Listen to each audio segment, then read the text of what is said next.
নমস্কার বন্ধুরা, আমি সূচনা। আমার চ্যানেল সূচনার দিল্লিপিতে আপনাদের সকলকে স্বাগত জানাই। সেকালের ঠাকুর বাড়ি হোক বা জমিদার বাড়ি, শীতকালে মাছের মাথা দিয়ে বাঁধাকপি ছিল এক জনপ্রিয় পদ। আজও এই পদের জনপ্রিয়তা অক্ষুণ্ণ রয়েছে। একটা বড় সাইজের বাঁধাকপি মিহি করে কুচিয়ে নিয়ে ভালো করে ধুয়ে জল ঝরানোর জন্য রেখে দিয়েছি। দুটো মাঝারি সাইজের কাতলা মাছের মাথা বাজার থেকে টুকরো করিয়ে নিয়ে এসেছি, ভালো করে ধুয়ে ওটাও জল ঝরিয়ে রেখেছি। দিয়ে দিচ্ছি 2 চা চামচ হলুদ গুঁড়ো আর 1 টেবিল চামচ নুন। নুন হলুদটা যাতে ভালো করে কোট হয়ে যায় তাই দিয়ে দিলাম 1 টেবিল চামচ সর্ষের তেল। ভালো করে মাছের মাথার সাথে মাখিয়ে নেব। শীতকালে কোনো অনুষ্ঠান বাড়ি গেলে মাছের মাথা দিয়ে বাঁধাকপি খেতে ভীষণ ভালো লাগে, তাই না? মাছের মাথাটা একটু ভালো দেখে নিতে হবে, তাহলে তরকারির স্বাদটা খুব ভালো হবে। মাছের মাথার নুন হলুদ মাখানো হয়ে গেছে। গ্যাসের ফ্লেমটা অন করে কড়াতে দিয়ে দিলাম পরিমাণ মতো সর্ষের তেল।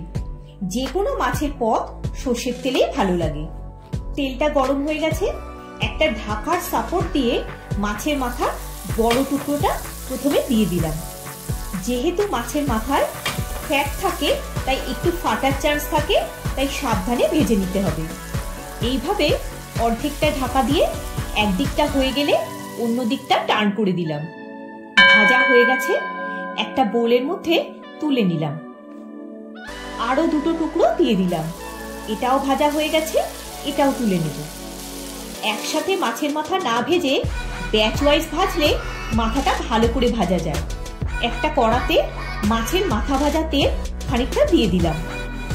1/2 চা চামচ গোটা জিরে, 1 চা চামচ আদা বাটা দিয়ে ভালো করে মিশিয়ে নিয়ে একটা বড় টমেটোর অর্ধেকটা টুকরো দিয়ে দিলাম। মশলাটা একটু কষে নিয়ে 1/2 চা চামচ হলুদ গুঁড়ো দিয়ে মিশিয়ে নিয়ে বাঁধাকপিটা দিয়ে দিলাম। এই মশলার সাথে বাঁধাকপিটা ভাপানোর জন্য বাঁধাকপিতে খুব সুন্দর ফ্লেভার হবে। দিয়ে দিলাম স্বাদ মতো নুন। যেহেতু বাঁধাকপি তাই এখান থেকে অনেকটাই জল বেরোবে, তাই আলাদা করে জল দেওয়ার কোনো দরকার নেই।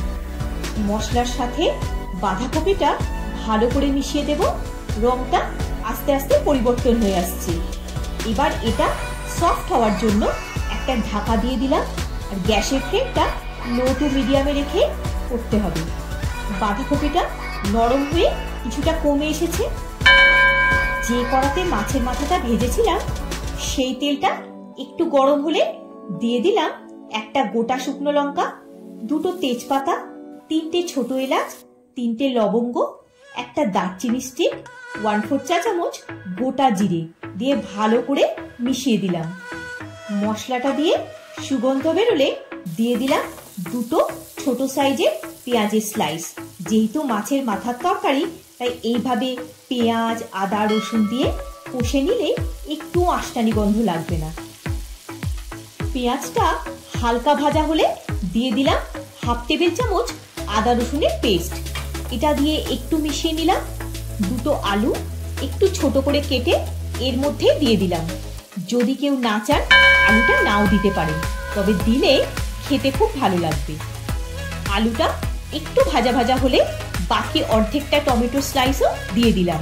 ভালো করে মিক্স করে নিয়ে 1/2 চা চামচ হলুদ গুঁড়ো, 1 চা চামচ লাল লঙ্কা গুঁড়ো, ঝালটা আপনারা স্বাদ মতো দেবেন, 1 চা চামচ জিরে গুঁড়ো, 1/2 চা চামচ ধনে গুঁড়ো দিয়ে ভালো করে মশলাগুলো মিশিয়ে নিলাম।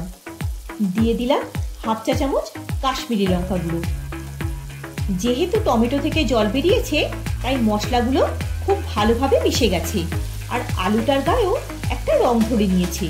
এবার মাছের মাথা দুটো দিয়ে ভালো করে মশলাটার মধ্যে মিশিয়ে নিয়ে কষে নিতে হবে। এই স্টেপটা করলে তরকারির স্বাদ একেবারে অনুষ্ঠান বাড়ির মতোই হবে। ফ্লেভারটা খুব সুন্দর বেরোচ্ছে। একটা ঢাকা দিয়ে একটু কুক হতে দেব। মাছের মাথাটা খুব ভালোভাবে সফট হয়ে গেছে। এবার বাঁধাকপিটা দিয়ে মিশিয়ে দিলাম। 1 টেবিল চামচ চিনি দিয়ে দিলাম। একটু মিষ্টি মিষ্টি খেতে ভালো লাগে।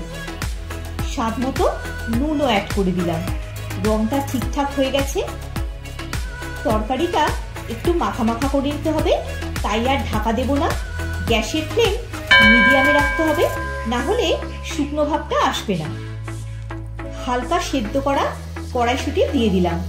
তরকারিটা অনেকটাই ড্রাই হয়ে এসেছে। হাফ চা চামচ শাহি গরম মশলা গুঁড়ো দিয়ে দিলাম। খুন্তি দিয়ে একটু আলু স্ম্যাশ করে দিলাম, তাহলে তরকারিতে একটা বাইন্ডিং চলে আসবে। যাতে তরকারিটা কড়াতে বসে না যায় তাই একটু নাড়াচাড়া করে যেতে হবে। 1/4 চা চামচ ঘি দিয়ে দিলাম। মাছের মাথা দিয়ে বাঁধাকপির তরকারি ডান। গ্যাসের ফ্লেমটা বন্ধ করে দিলাম। এবার সার্ভ করে দেব। আপনারাও এইভাবে বাড়িতে ট্রাই করতে পারেন, খুব ভালো লাগবে। ভিডিওটা যদি ভালো লেগে থাকে একটা লাইক দিয়ে চ্যানেলটা সাবস্ক্রাইব করে পাশে থাকার অনুরোধ রইল।